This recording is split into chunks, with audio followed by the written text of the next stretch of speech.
everyone, and welcome to another episode of Little Give. We have an incredible guest on today. Go ahead, introduce yourself, tell us where you're from, tell us what you're all about. Hi, I'm Andrea Putting, and I am in Melbourne, Australia. I am the compassion curator. I'm all about chocolate and coffee breaks, which is all about breaking down barriers that divide community and helping us to see the humanity in another person. So I'm a host of the show, Chocolate and Coffee Break, a compassionate proposition, and I also an author of a few books, which I'm sure we'll talk about. And I'm looking forward to sharing with you what Chocolate and Coffee Breaks is all about, because it is a beautiful movement and I'd love to have you join me. Oh, incredible. Okay, let's start from the beginning. How did you get started with all the things you're working on right now? Ooh, okay. So it goes back to 10 years ago, and I started the movement Chocolate and Coffee. Well, it wasn't Chocolate and Coffee Break then, it was Chocolate and Coffee Day for Religious Harmony. And that all started because a year previous to that, there was a siege in a chocolate cafe in Sydney, which is, some distance from me, about 1,000 kilometres, 800 miles. And I was sitting here watching what was unfolding on my computer screen. But it was a tragic event, and what it was that a Muslim, saying that he was doing this in the name of Allah, took over this cafe and held people hostage for many, many hours. And it ended up with 2 innocent victims and the gunman being killed. Now, what happened is there was retaliation, that the Muslim community would be retaliation against the Muslim community, but there wasn't. What happened instead was that 150,000 people flooded social media with the hashtag "I will ride with you." So they were, instead of reacting in fear, they reacted in love. And there was this outpouring of love. So that just did something to my soul, and just thought, wow, this is the world I want to live in, where people are reaching out to the others and saying, we accept you for who you are. And I came to realize over the next year that we wait until there was a tragedy before we stand up and say anything. And we don't reach out to people. We're the silent majority. We just shut up and just get on with our life. But the reality is that we need to let love be the loudest voice. So, we need to. So I thought, well, what if we share chocolate and coffee with someone we don't know, with someone who is different to us, and listen to their story and get to know who they are? And that really helps us to break down barriers. And there is that scientific evidence that proves that. So it's a pretty amazing, simple thing that we can do that makes a difference. And so from Chocolate and Coffee Day, why should we have it one day a year, grew into Chocolate and Coffee Breaks, and now the television show Chocolate and Coffee Break. I love that. And this show is so in alignment with what you're doing, because we're all about that too. There's so much bad news out there. We try to highlight the good and all the incredible people out there who are working really hard to make the world a better place. So I love what you're doing. A lot of people might have seen that and said, well, that's cool, and then moved on with their life. What do you think it is about you that made you say, hey, maybe I could do something to create the love circle that you've created now? Yeah, that's an interesting thing, is that when it was about 10 months after the event, and I just said to my mum one day, I was talking to her on the phone, I said, when's Chocolate and Coffee Day? Because obviously this had caught into my psyche, and she goes, I don't know, I've never heard of it. And I was like, damn, I have to start it. And it was like, I don't know what to do. I don't know how to do this. Who am I to start a movement? So yeah, I just kind of at that point went, nah, well, obviously I've got to start it. I don't know what to do. I'll just put it out on social media and start doing it. And that's what I did. And I haven't been able to let go of the idea and the concept. And I think this is just something that's been brought up with me through my life, is that we accept all people for who they are, and everyone has something of value to give to the world. And so it just kind of fits in with my values, I guess, and became a powerhouse in my life that I just have to keep doing this. It's so incredible. I absolutely love the concept. Tell us a bit about some of the guests you've had on and how it has evolved over the time that you've been doing the show. Well, the show only started in November last year, in 2025. But I had obviously been doing other things in the previous 10 years about chocolate and coffee and encouraging people to do this. I'd been speaking about it. I had written a book about it. I had, done various things and had various events and things all about chocolate and coffee break. But the show has been an incredible way of sharing with the world the message on a bigger stage, of just saying, this is what chocolate and coffee break is about. This is what I'm encouraging you to do. Sit down and have these conversations with people to see who they are. And I was very blessed that one of my very first guests was James Twyman, which many people know, and he's giving some great lessons on how we can actually do this, how we can actually sit down and how we can listen to people whose views are completely the opposite to ours. So that was pretty special. But there's been some amazing guests, and they're just everyday people mostly, who have a story that we might not ask, we might not know, that we look at them and go, well, we don't understand why they're acting the way they do, why they're behaving in certain ways. But when we listen to their stories and understand it, it changes things. I mean, one of the guests that comes to mind is a young woman who has a assistance dog. Now, we see assistance dogs. They're not for blind people, but they're for people who have other health issues, and we don't know how to respond and act to that. So, it was great to be able to talk to her and having her explain to us how we should respond when we see somebody with an assistance dog. Absolutely. So, there's just been lots of different stories, people from different backgrounds, different experiences, different health issues. So I love it. I think it's a beautiful show. Yes, it sounds like a beautiful show. I'm definitely gonna have to subscribe and learn more. I think it's so fascinating because you can see somebody and know them and not know what they've been through. And then, like, when they tell you their story, a lot of times you might hear the response of, I never would have known. Wow, I had no idea you had been through all that. And I feel like everyone has a story to tell. And it's so interesting and fascinating to see how people use those stories and take their pain and turn it into purpose and really help others with those. I'm sure you've seen a lot of that in your show as well. Absolutely. There are a lot of people who go, well, this has been an incredible experience and I've got through it. And then some don't necessarily mean to go out there and help people, but people ask them to help them with what we're doing, and they do that in various ways. Some it's coaching, some it's writing a book, some it's just being there with people, volunteering in organizations and movements,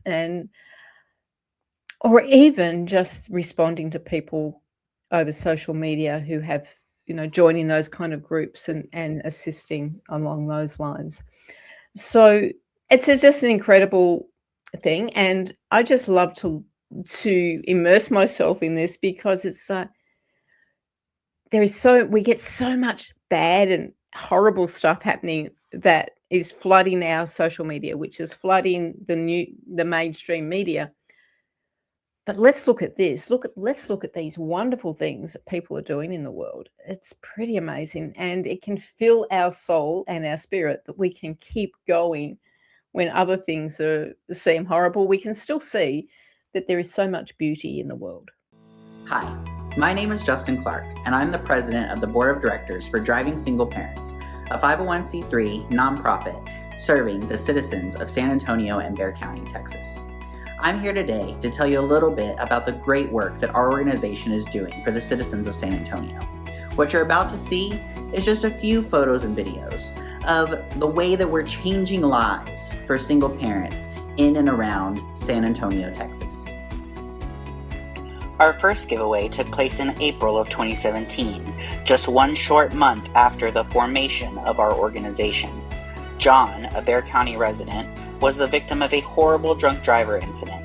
He and his daughter survived the crash, and we were so proud to give our first car to this deserving family. Fast forward to 2020, a very difficult year for nonprofits. We were able to secure 4 vehicles for single parents in need. Our organization, including our board of directors, list of partners, and portfolio of people we've been able to help in San Antonio, continues to grow, and it's all thanks to donors and local community organizations that have helped us along the way. This giveaway took place in 2021 and shows that we continue to help single parents even after the struggles brought about by COVID-19. Because of limited funds and the overwhelming need, we at Driving Single Parents are incredibly selective with the people we help. Some are victims of domestic violence. Others had a spouse pass away tragically or otherwise fell on hard times.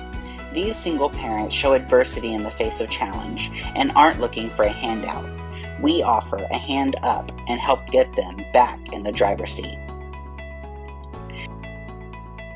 Many of the single parents we help go on to graduate college, get promotions, get married, mentor others, and some have even been so touched by the gift we gave them that they have decided to join our board of directors to pay it forward and ensure the continued growth of our organization. If you would like to help our organization continue to grow and continue to help single parents in need in San Antonio, Texas, and Bexar County, Texas, we would really appreciate your support. Please visit us online at www.drivingsingleparents.org. Thank you. Absolutely. And like you mentioned, flooding our social media, flooding our news stations, flooding everywhere, all this negativity. And all of that is really just flooding our minds with all of that negativity and the weight of the world. And a lot of times there's so many things that are being shared. There's nothing you can do about it but worry and feel afraid. And so I love the fact that you're doing this work where you're showcasing all the amazing stories that people can listen and say, you know what, if they could do it, I could do it. And wow, they've gone through that. Wow, like I feel hope and I feel love and I feel happiness. And I think if we could flood everybody's mind with that kind of content, our world would be a much better place. Absolutely. I think it makes a big difference. And to me, a lot of it is also about helping people to feel seen. So that is such an important thing. So if somebody watches an episode, so there's kind of like these 2 different ways of it. If someone watches an episode and someone's been through a story like they have, they feel seen, that validates them in some way. But then the people who haven't been through that experience have been enlightened and helps them to see somebody in a new light.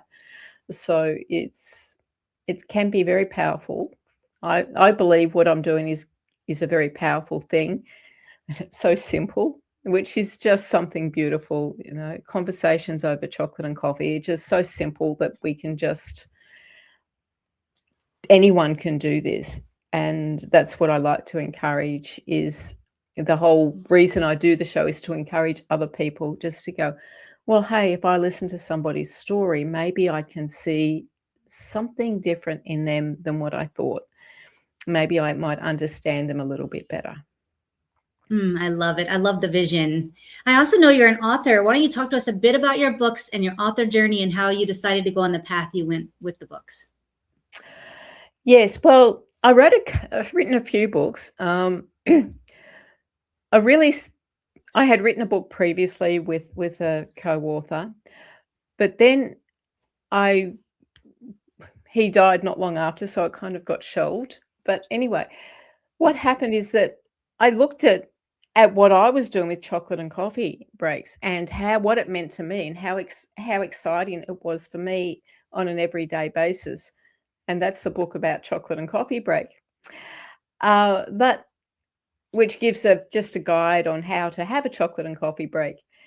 But the whole authoring thing came from, so I could see what was happening with me with chocolate and coffee breaks and how important it was for me to have a social mission. What did that mean to me? How did it change my life? And that sent me into I started a podcast called Social Mission Revolution, where I talked to people who were doing incredible things in the world and how that had changed their lives and their business. And so then that led me into writing books on that topic, Compassionate Prosperity, When Success is Not Enough, which I wrote on the business side of it from business people I had spoken to.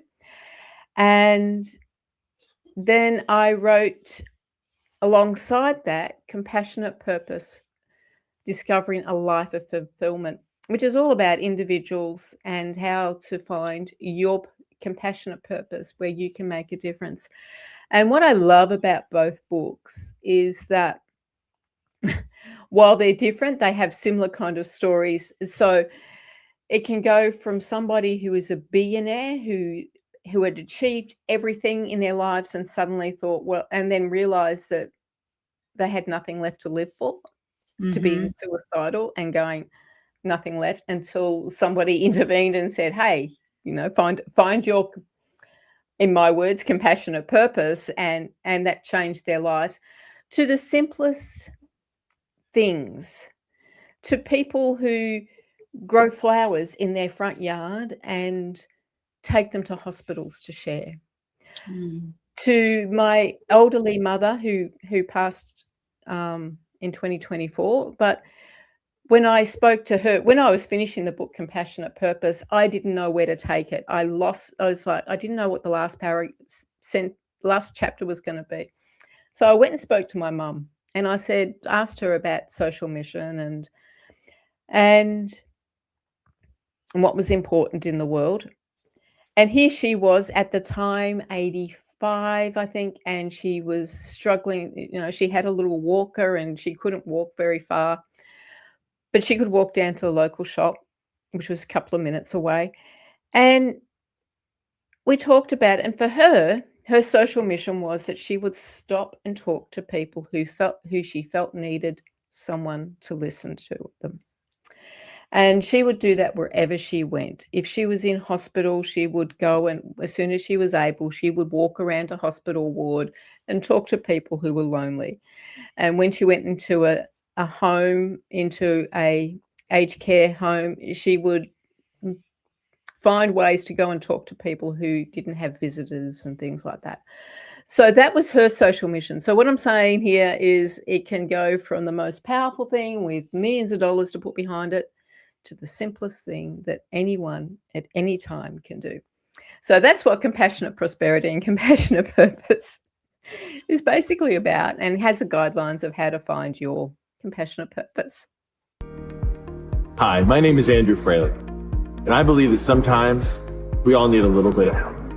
If you're in the San Antonio community and you need some legal help, call me at 210-725-4658.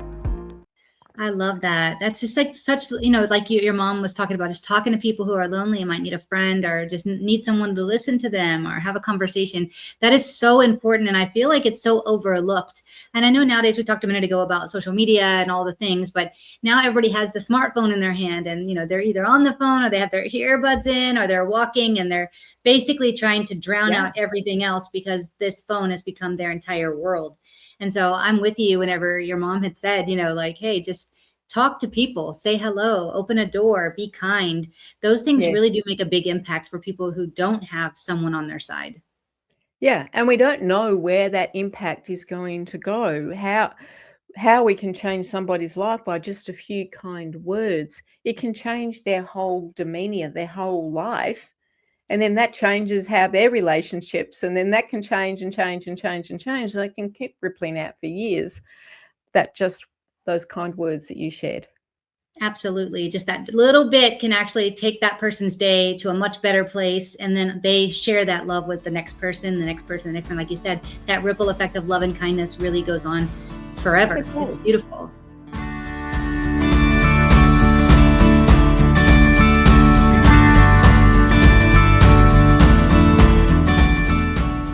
give the audience an example of a little thing that they could do in their community that might just be a little give on their end, but might make a big impact on the other side? Well, what can they do? Well, I'm going to be self-promoting here a little bit, but share a chocolate and coffee with somebody. Now, this is simple. Anyone can do this. You reach out to somebody that you don't know and invite them to share in a chocolate and coffee. Now, there's a whole lot of reasons I use chocolate and coffee from the start, and that they are very powerful. But behind them is that simple thing, is if we sit down and listen to somebody who is different to us, whose story we don't understand, it can open our minds and our hearts to something new. And it can mean so much to somebody. You can really change somebody's life by doing this. And I've had opportunities to do that, where somebody has come back to me months later and say how much it's changed their life just because I sat and listened to their story and supported them through that. And anyone can do that. Yes, and I bet it also might change your life. Changing the other person's life is one thing, and seeing them in a different light, but them also seeing you in a different light. I mean, I think it could go both ways, right? It does. And whenever I sit and talk to somebody, it's just what it does for me is incredible. And that's one thing that I talk about in my books. I don't address it from go out and do good for the sake of doing good. It's when you go out and do something that's powerful, that's meaningful to somebody else. It fills your life. It fills your bucket. And if you're going out doing what is perceived to be good for the sake of doing it, and it's not filling your bucket, stop it. Yes. And there's one thing my mother used to say to me: if you don't enjoy doing it, don't do it. I love that philosophy. We only get one life. We need to live that life, helping others, but also enjoying the process. Yes, I don't know if she would have said that to me 30 years ago or 40, 50 years ago, but that was one thing she was saying to me in her final few years, that if you don't enjoy it, don't do it. I think that's great words of wisdom. What about, can you give the audience an example of a time in your life where somebody did something for you that might have just been a little give on their end, but really made an impact on you and in your life? Yes, what comes to mind is, I don't know why this comes to my mind, but I guess my mother's obviously in the room today. But it was only a few days before she passed, and I had gone back to the home to pick up something for her. And I came out and I was going to my car, and it was wet, and I slipped over. My feet just went from underneath me. And there were some gardeners who saw me. They were in the garden doing some work. They weren't, they were subcontractors and they came over and picked me up and sat with me in that moment. And it was a really hard moment at the time, because everything just kind of flooded in because of what was happening.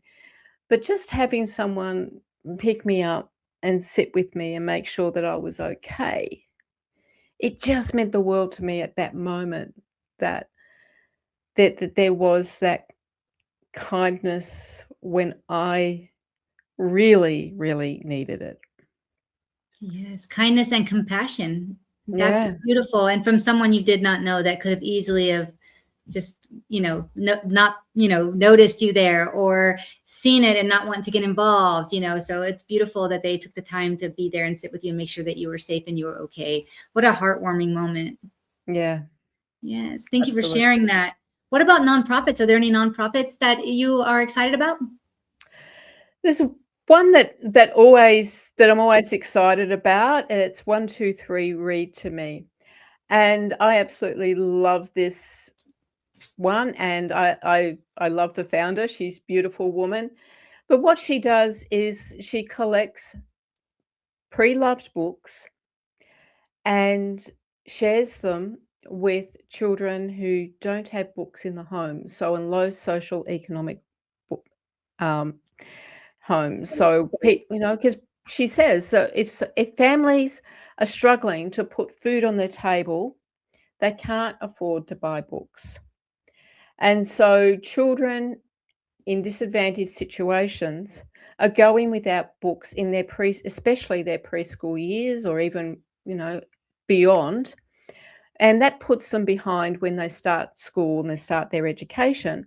And she has these figures that show how much difference that makes, that children never quite catch up if they haven't had those books in the home in the early years. And so when it was just something that she noticed and realized that was happening in her nearby area. And so at the time, she just looked in her son's bookshelf and thought, there's lots of books he's not using. She packed them up and took them to a fish and chip shop, the local takeaway shop, and put up free books for children. And from that simple movement, she has now given away over 1 million books. And she also provides books when there's things like bushfires and floods, and when children have lost everything. And she's also provided books for some schools who don't have libraries, which astounded me that schools don't have libraries. Or they're just starting up libraries and they're having trouble filling the shelves. She has provided books for them. So it's an incredible thing. And what it does for children is amazing, gives them that opportunity to read and explore and have those imagination that is so important as children are growing up. So it's we see these things, they're simple things, but they mean so much. Absolutely. And books, I mean, there's so much research to show like how incredible books are for kids, and how much they really, really matter, and how reading to your child really matters, and children reading out loud matters. I mean, there's just so many different things revolving around books and how important they are. So that's amazing that she has found those communities that need the books and found ways to get them those. That's incredible. What a beautiful nonprofit. Yes, it is. It is beautiful. I love that people come on the show and they bring us new nonprofits every week that we haven't heard of. I mean, you would think after 3 years, we would have heard of all the nonprofits, but no, we hear new ones all the time, including this one. So thank you very much for sharing that.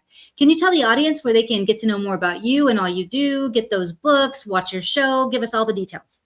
Oh, okay. Well, they can jump onto my website. So I have a few, but they can go to chocolateandcoffeebreak.com, which is where they can find out all about what Chocolate and Coffee Break is about, and links to the show, links to, they can get the book there, the Brewing Compassion, where they can find out more about Chocolate and Coffee Break and how they can get involved in having a chocolate and coffee break. So Chocolate and Coffee Break, they can go to I have andreaputting.com.au, which is about me and has a whole lot of articles and things that I've done, and about my books as well. So my books are available on Amazon if they want to jump on there. And of course, they can watch my show, Chocolate and Coffee Break. So there's my books. So on YouTube, they can watch it on YouTube, or if they're in Houston or Austin, it's on community TV there, which they can find out the links on the website. Beautiful. Well, thank you so much for being on today and sharing with us. You've shared so many amazing, incredible things today. I'm so grateful. I know the audience is absolutely loving this. Thank you for being on. And for everyone who's out there watching, please do go to her websites, find out more, get those books, get involved, listen to her podcast, listen to the show. You're absolutely going to love it. If that nonprofit really spoke to you, go to their website, find out more. And if it's something you're passionate about, go make a donation. $1 or $5 multiplied by the many people who are watching this episode today will truly make a big difference to this nonprofit. Thank you again so much for being on today, and we will see you all again next week. If you enjoyed this episode of Little Give, head on over to our website. At littlegive.com, you'll be able to find all the information about previous episodes and past guests that we've had on. If you or someone you know would like to be a guest on Little Give, all the information is also on the website. And if you have a nonprofit that you love and would like to recommend be on the show, all of that information is also on the website. We really appreciate you watching today, and we can't wait to see you again next week.